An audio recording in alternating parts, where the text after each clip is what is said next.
सभी हाथ जोड़ ले, आंखें बंद। नमो अरहंताणं नमो सिद्धाणं नमो आयर्याणं नमो वज्रायणं नमो लोये सव्यसाउणम्। अरहंत सिद्ध सूर्य उपाध्याय साधु सर्व अर्थ के प्रकाशी मंगल के उपकारी तेने को स्वरूप जाने रागते बरी जो भक्ति है को नवाए स्तुति के ओ चरिय धन्य धन्य तुम्हारी से काज सब आज भाई कर जोरी बारंबार वंदना हमारी मंगल कल्याणक सुख ऐसो हम चाहते हो मेरी ऐसी दशा जैसी तुमने धारी है हो मेरी ऐसी दशा जैसी तुमने धारी है। तो हमने कल दीपक के माध्यम से भगवान परशुनाथ भगवान का जीवन परिचय समझा। तो आज हम समझेंगे रक्षाबंधन महापर्व। तो कुछ दिन में क्या आ रहा है? हाँ, रक्षाबंधन पर्व आ रहा है। तो हम आज उसी के बारे में चर्चा करेंगे। तो उज्जैनी नगरी के श्री वर्मा नाम का एक राजा राज्य करता था। उसकी श्रीमती नाम की पटरानी थी। वह श्रीमती वास्तव में श्रीमती अर्थात उत्तम शोभा संपन्न और महा गुणवती थी। और राजा के श्री धर्मा के बलि बृहस्पति नमूची और प्रहलाद के ये 4 मंत्री थे। तो किसी समय जिनसूत के प्रगामी महामुनि अपने 700 मुनियों के साथ उज्जैनी के ब्राहा उपवन में पहुंचकर विराजमान हुए थे कि समस्त नगर के पानी की भांति तेल के समान मुनि संघ के आने की खबर सुनाई देगी। तो संघ की वंदना करने के लिए नगरवासी सागर की तरह उमड़ पड़े। महल पर खड़े राजा श्री वर्मा ने भारी भीड़ को देखकर कहा कि ये कहाँ जा रहे हैं। तो जो 4 मंत्री थे वे उन्हें मुनिराज के प्रति स्नेह भाव नहीं था। जो 3 मंत्री थे उन्होंने कुछ नहीं कहा। और जो सबसे बड़ा बलि था उन्होंने उत्तर दिया कि अज्ञानी मुनिराज की सब वंदना करने जा रहे हैं। तो महाराज ने उमड़ती भीड़ को देखकर मुनिराज को उमड़ती भीड़ देखकर जाने की इच्छा प्रकट की। उन्होंने उन्हें रोकने का प्रयास तो किया, लेकिन उमड़ती भीड़ को देखकर उन्होंने मना नहीं किया। तो जब स्वयं वंदना करने के लिए गए तो 4 मंत्री भी विवश होकर भी जाए तो अकल में जानने को पहले ही विवश हो गया था कि कुछ गड़बड़ हो सकती है, उपसर्ग भी आ सकता है। उन्होंने सबको मौन रहने का आदेश दे दिया। परंतु उस समय सुतसागर मुनिराज वहाँ नहीं थे। वे आहारचर्या के लिए गए थे। इस कारण उन्हें गुरु के आदेश का पता नहीं था। तो राजा आने के समय से समस्त मुनिराज गुरु अकबनाचार्य की आज्ञा से मौन बैठ गए। इस प्रकार उस समय वे 4 मंत्री विवश होकर तो चले गए। लौटकर जाते समय सुतसागर मुनिराज मिले। उनसे कहा कि महाराज से कहा कि ये देखो मूर्ख बैल आ रहा है। तो उन्होंने श्री वर्मा को उनके प्रति भड़काने की कोशिश तो की और उनके ऊपर उनके साथ वाद विवाद हुआ। जब वाद विवाद हुआ तो सुतसागर मुनि तो बहुत ज्ञानी थे, जनवानी का बहुत ज्ञान था। तो उन्होंने वाद विवाद से उन्हें परास्त कर दिया। तो वे जो मंत्री थे वे विवश होकर लौट गए। जब सूतसागर मुनिराज अपने आचार्य अकल्मचार्य महामुनि के पास गए तब उन्हें सारी बात बताई।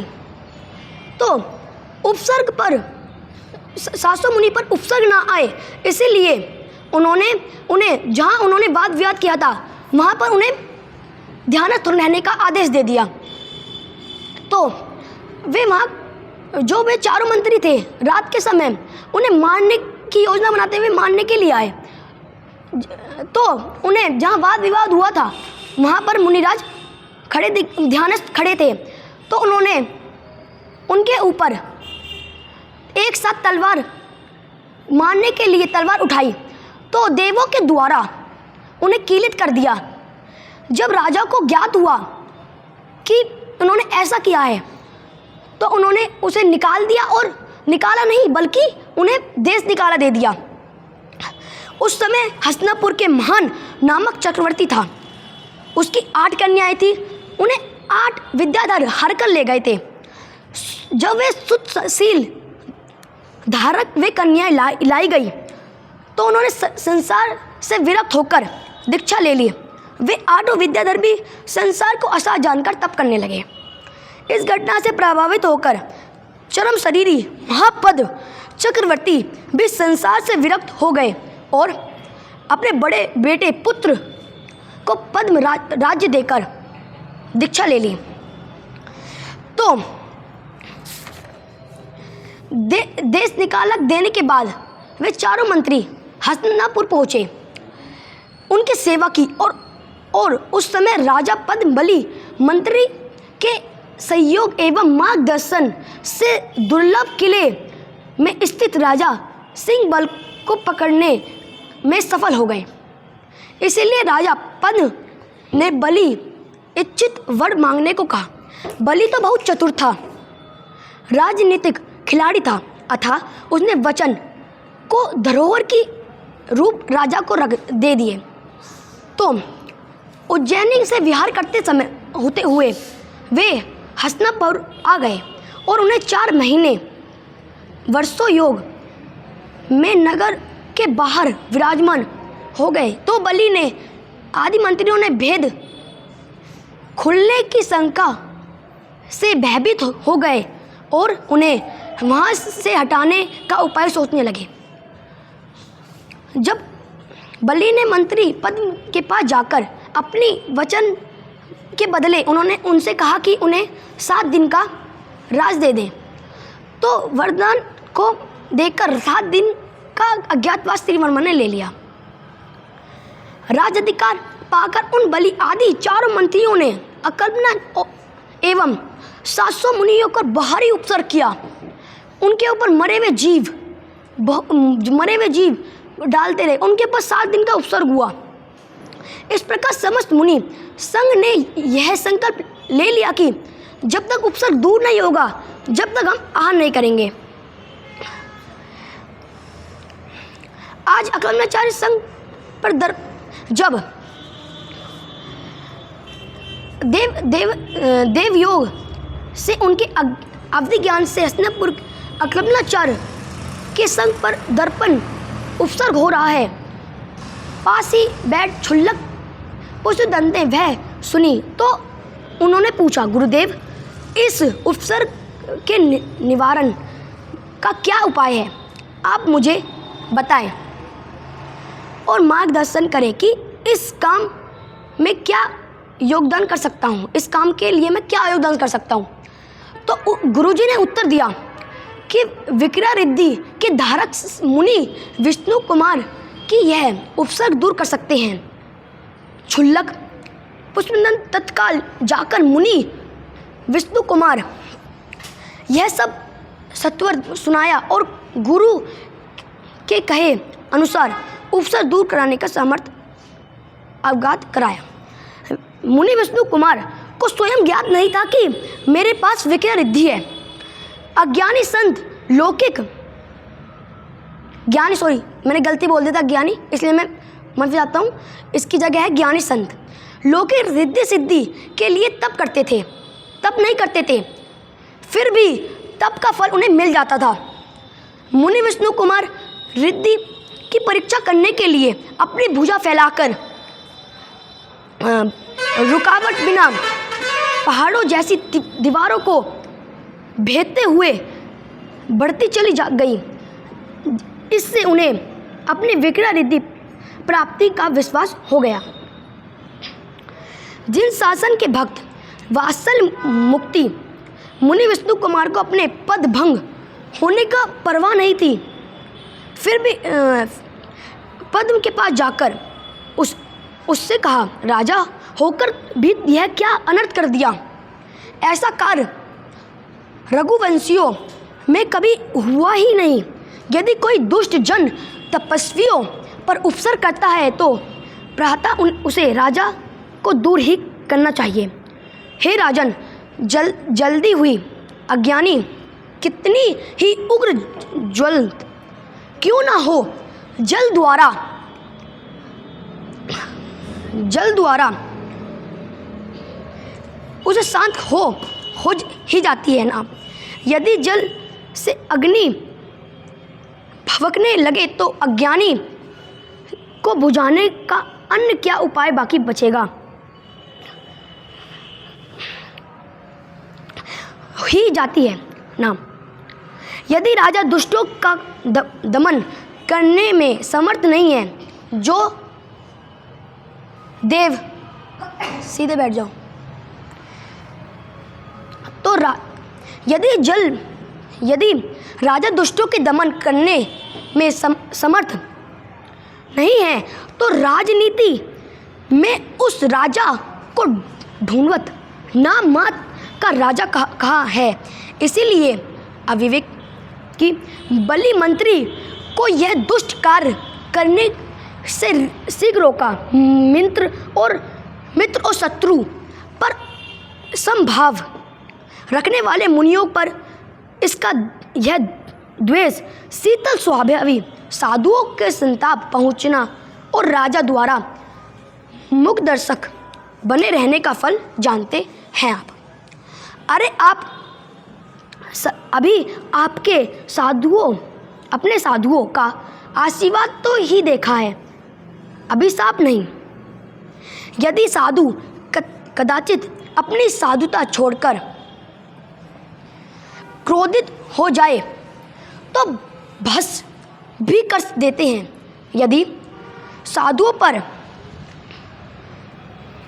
अत्याचार हुआ तो कदाचित साधु अग्नि के समान दहक ही हो जाते हैं। इसीलिए हे राजन, तुम्हारे ऊपर भी कोई वज्रपात ना हो जाए, उसके पहले ही बलि के इस कृत्य के प्रति की जाने वाली अपनी उपेक्षा को दूर करो। राजा पद्म ने नम्र होकर कहा, हे नाथ, मैंने बलि के लिए 7 दिन का राज्य देने का वचन तो दे दिया है, इस कारण यह मेरे अधिकार की बात नहीं है। हे भगवान, आप स्वयं ही इस उपसर को दूर कर सकते हैं। यह उपाय अवश्य करें। आपके प्रभाव एवं चतुर बल से बलि अवश्य ही आपकी बात स्वीकार करेगा। राजा द्वारा असमर्थता व्यक्त करने पर मुनि विष्णु कुमार वेश बदलकर वामन के भेष में बलि के पास पहुँचे और उनसे कहा कि तुम ये दुष्ट काम क्यों कर रहे हो, इसे यहीं रोक दो। तुम्हारा अनिष्ट कर दिया है, जिससे तुम्हें उच्च होकर भी नीच तरह का कृत्य किया। यदि शांति चाहते हो तो शीघ्र ही उपसर्ग निवारण करो। बलि ने कहा, यदि ये मेरे राज्य से चले जाएं तो मैं उपसर्ग दूर कर दूंगा, अन्यथा नहीं। विष्णु कुमार मुनि ने कहा, ये सब ध्यानस्थ है, इस कारण बिना उपसर्ग हटाए एक पग भी नहीं चल सकते। ये अपने शरीर को त्याग कर भले ही कर दे, पर अपने ध्यानस्थ को नहीं तोड़ सकते। अपने धर्म के उल्लंघन नहीं कर सकते, अतः इन्हें ठहराने के लिए तुम मुझे मात्र 3 ढग भूमि देने को स्वीकार करो। तब पूरे जो राज्य था वे सब हंसे। तो उन्होंने बिना, जो बलि थे उन्होंने बिना देखे उन्हें स्वीकार कर लिया। यदि उस सीमा के बाहर 1 ढग का भी उल्लंघन करेंगे तो दंडनीय होंगे। फिर इससे हमें दोष मत देना, क्योंकि लोक में मनुष्य तभी आपत्ति में पड़ता है जब वह अपने वचन में च्युत होता है। इसके बाद उस दुष्ट बलि को वश करने के लिए विष्णु कुमार मुनि विक्रिया से अपने शरीर को इतना बड़ा कर लेते हैं कि वे ज्योतिष पटल को छूने लगा। फिर उन्होंने एक ढग सुमेरु पर्वत पर और दूसरी ढग मानसरोवर पर्वत पर और तीसरी ढग के लिए अवकाश में ना मिलने से अवकाश में ही घूमती रही। उस समय मुनि विष्णु कुमार का प्रभाव से तीनों लोक के क्षोभ मच गया और देवगण आश्चर्य हो गए। ये क्या ऐसा शब्द बोलने लगे। गंधर्व देव अपनी अपनी देवी पत्नियों के साथ उन मुनिराजों के समीप मनोहर गीत गाने लगे। देवगण कह रहे थे, हे प्रभु, आपके तप के प्रभाव से आज तीनों लोग चल विचल हो उठे। यह सब देखकर बलि भी घबरा गया कि कर्तव्य विमूढ़ सा हो गया।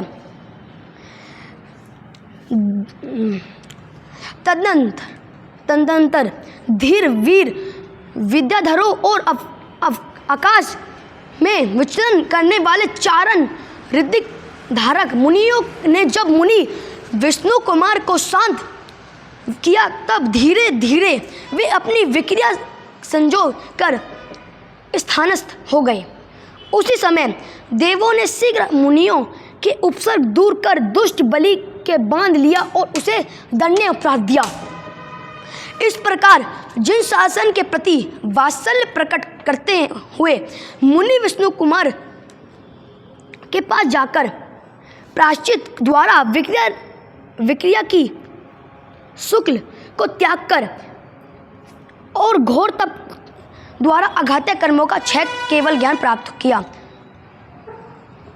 जो मनुष्य विष्णु कुमार के धर्म वात्सल्य, अकर्माचार और निश्चलता तथा शुद्ध सागर प्रायश्चित हो के आदर्श से अपने परिणामों को निर्मल करता है, वह पुण्य के साथ परंपरा मुक्ति को ही प्राप्त करता है। तो हमें ये बता सकता है, हमने इतनी बड़ी कहानी समझी, तो मैं आपसे कोई एक तो प्रश्न उसमें से करना चाहूँगा। तो जो मंत्री थे उनका नाम क्या था?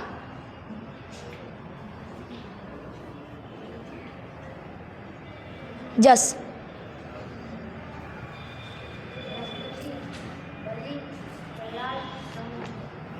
हाँ, बृहस्पति, बलि, नमूची और प्रहलाद। तो हमें अकर्मचार महामुनि के उनकी अनेक शिक्षा मिलती है। उसमें से मैं कुछ एक ही बताना चाहूँगा। परिस्थिति कैसे भी हो, हमें धर्म मार्ग से विचलित नहीं होना चाहिए। मतलब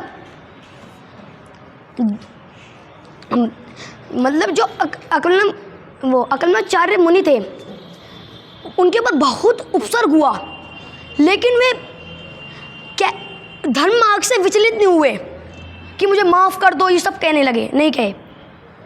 और विष्णु कुमार महामुनि की भी शिक्षा मिलती है, उसमें से मैं भी एक और बताना चाहूँगा। तो महान वही है जो अपनी शक्ति का सामर्थ्य और धर्म इशारों से हित में लगाए। जैसे वे जो मुनि थे उन्हें अपनी विक्री दीदी को अपने के लिए, खुद के लिए कुछ नहीं किया, बल्कि धर्म मार्ग के लिए उन्होंने अपना विक्री की दीदी का वो किया। तो मैं कुछ 4 लाइन बोलना चाहूँगा। रक्षा बंधन पर्व धर्म का रक्षण का त्योहार महान, रक्षा बंधन पर्व ज्ञान का रक्षण का त्योहार महान, रक्षा बंधन पर्व ज्ञान का रक्षा का त्योहार प्रधान, रक्षा बंधन पर्व चरित्र का रक्षा का त्योहार महान, रक्षा बंधन पर्व आत्मा रक्षा का त्योहार प्रधान। तो विष्णु कुमार जैसे हमें धर्म की रक्षा करनी चाहिए और सुक्त सागर मुनिराज जैसे हमें धर्म का अपमान होते हुए देखना नहीं चाहिए। तो मैं इसी वाणी से अपनी वाणी को विराम देता हूँ।